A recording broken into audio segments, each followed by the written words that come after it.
Cantor. So can you hear me? Good. Hopefully my internet won't go out because I do want to share words of Torah with you again this evening. So this week's Torah portion is from Leviticus, chapters 9, verse 1 through chapter 11, verse 7. And I've got to tell you, in the privacy of this virtual room, you can't tell anyone, it's pretty boring. So this week, and maybe it's just that I've been inside largely for the last 4 weeks, but Leviticus just seems to lack the sweeping narratives of Genesis with Adam and Noah, and Joseph just makes me want to sing. Or the book of Exodus with Moses and Miriam and let my people go. Instead, we have Leviticus describing the intricate details of the building of the tabernacle and the performance of the sacrifices therein. Pretty boring. We read in Leviticus, take a calf of the herd for a purification offering, and I quote, and a ram for a burnt offering without blemish, and bring them before the Lord. Take a he-goat for a purification offering, a calf and a lamb, yearlings without blemish for a burnt offering, and an ox and a ram for an offering of well-being, and a grain offering with oil mixed in, until finally, in chapter 10, after detail after boring detail, we get something binge-worthy. Now, maybe not Tiger King binge-worthy, or Fauda, which third season just came out last night on Netflix, not as good as Shtisel or Our Boys, but pretty good for quarantine. You can tell what I've been doing late at night. But anyway, finally in chapter 10, we get one of the most dramatic stories of the entire Bible. When Aaron's sons, Nadav and Avihu, take fire pans, and as the Torah tells us, offer alien fire before the Lord. And suddenly we read that they are consumed, like poof, zap, nothing left. They are incinerated before God. And so our sages asked, what just happened? Amidst the boring nature of Leviticus, what could Nadav and Avihu have done that could merit such a punishment? To be taken on a day when everyone was celebrating. The tabernacle was finally finished. All of the details of their hard work were completed. And instead, suddenly there was sadness. V'yidom Aharon, it tells us. Aaron was silent in mourning and grieving. And so what could have happened? Well, like everything else in the Jewish tradition, opinions abound. One rabbi said that Nadav and Avihu were incinerated by God because they were arrogant, as they were hoping Moses and Aaron would actually die so that they could take over. And so poof, incinerated before God. Another rabbi said, no, it was because they were drunk before the Lord. Poof, incinerated before God. A third rabbi said, no, it's because they were obstinate and they never asked others for guidance. Poof, incinerated before God. But in this unusual year, I found another reason that stood out among all the others. And that is, one sage said that Aaron's sons, Nadav and Avihu, were incinerated before God because they were impatient and couldn't wait.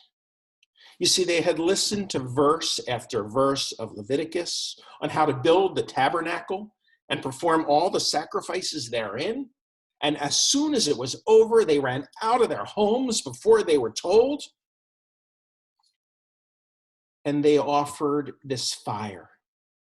The rabbis said, it's not that it was a bad thing that they offered sacrifice to God. It's because that they did it too soon, endangering themselves and all around them. And I must admit, on this, our fifth service on Zoom, I kind of get it. Because in many ways, I want to do an Nadav and Avihu, and I want to get out soon too. I want to go to the bagel store.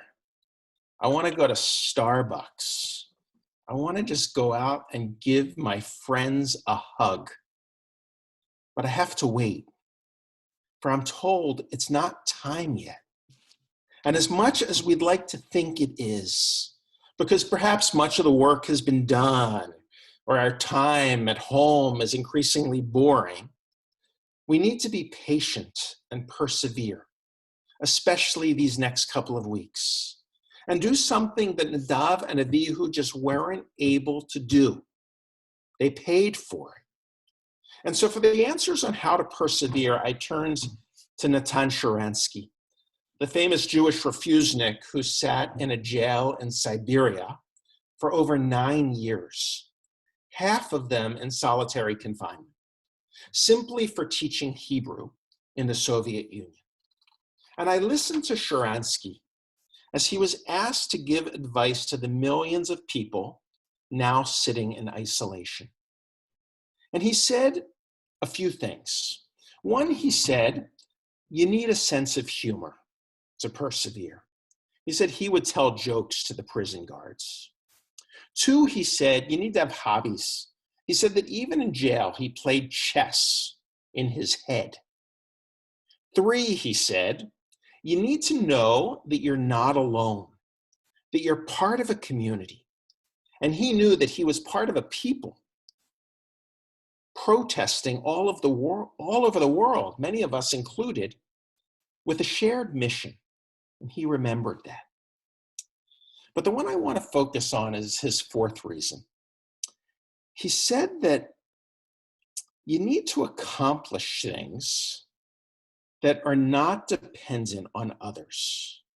Meaning, don't make plans for 3 weeks from now, but instead, only make plans for today or tomorrow, because those you know you can control.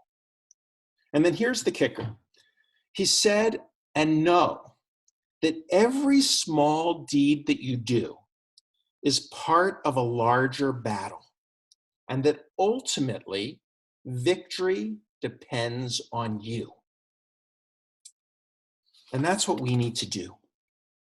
And so this week, I'm not suggesting a gratitude journal or an ingrained motto, all kinds of things I've suggested in the past.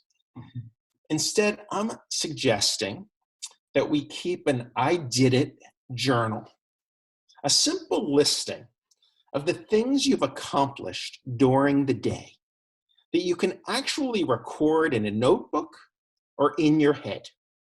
A simple listing of the small accomplishments. I called 2 friends. I did it. I cooked dinner. I did it. I ate with the kids. I did it. I walked outside. I did it. And know that these small things are important, because by doing them, you are part of a larger battle, and that victory depends on you. We will beat this pandemic, but we still have a lot of work to do. I think that's what Leviticus is. In fact, I now believe, and I must admit, that's what makes it so interesting. It's a large, long listing of lots of small accomplishments on how to build a sanctuary and make sacrifice therein. It's not always exciting. Sometimes it's even boring. But as we learn from Nadav and Avihu, there are moments in life when we can't rush forward.